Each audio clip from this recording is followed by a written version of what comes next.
Tani kur flasim për daljen, si mund të jetë dalja e një sportisti i cili i ka dedikuar gjithë këto vite, që 13 deri në 40, pra që ti e ke vënë si limit. Pra çfarë bën ti pas 40-s? Ëndra ime është që unë të fitoj një Mr. Olympia. Okej. Dhe qoftë fitoj një Mr. Olympia, I'm done, unë marrova me sportin. Qartë. Ai është synimi jot. Po, qoftë se fitoj 35 vjeç, I'm done 35 vjeç. E aty domethënë. Nuk për 40-ën. Nuk për 40-ën. Qoftë se nuk e mendoj kurrë që nuk do arri deri 40 vjeç, them drejtën, sepse dy dur, dy kom, gjithë njerëz jemi. Edhe stërvitja që po bën, edhe dedikimi që ti ke. Po, është sakrificë shumë e madhe dhe çdo gjë e bëj vetë, kam dhe trajnerin tim që më ndihmon shumë. Edhe si është mënyra jote e të ushqyerit, përpos faktit që ti the që tashmë je njeri asocial vetëm për dedikimin që ti ke, edhe synimin që ti ke ndaj këtij sporti?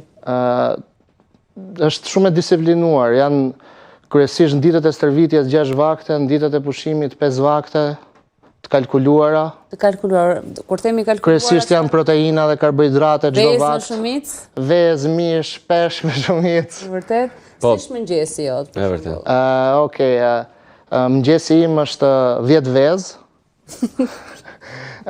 4 feta bukë e zezë normale, avokado, ndoshta pak kastravec, pak domate, ky është vakti numër 1. Po, vakti më i rënd, le të themi në thonjza i ditës, kush mund të jetë? Gjore, që ushqem 6 herë në ditë, nuk është janë porcione gjigande, thjesht kanë atë që duhet, për shembull t'jenë 100 gram oriz, 300 gram mishviçi, 100 gram brokoli, një vakt.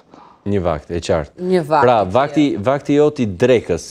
Po, vakti im pas stërvitjes është kryesisht 150 gram oriz basmati, po e them si çaj, tamam. 300-400 gram mishviçi ose fileto pule, edhe absolutisht shoqëroj ose me avokado ose me brokoli.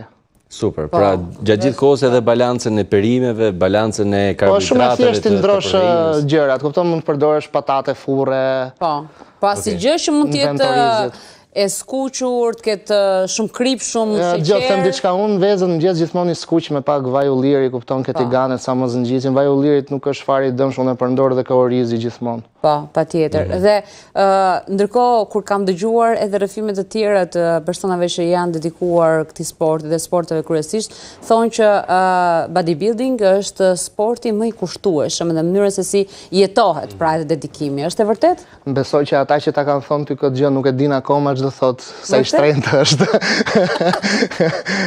Flasim tani, kur flasim për shtrenjtësinë, flasim për shtrenjtësinë në të ushqyer, flasim për shtrenjtësinë. Pra, du më thënë, ti thua 6 vakte. 6 vakte në Marseille dim që 6 vakte janë të kushtueshme për ti ngrënë në përditshmëri.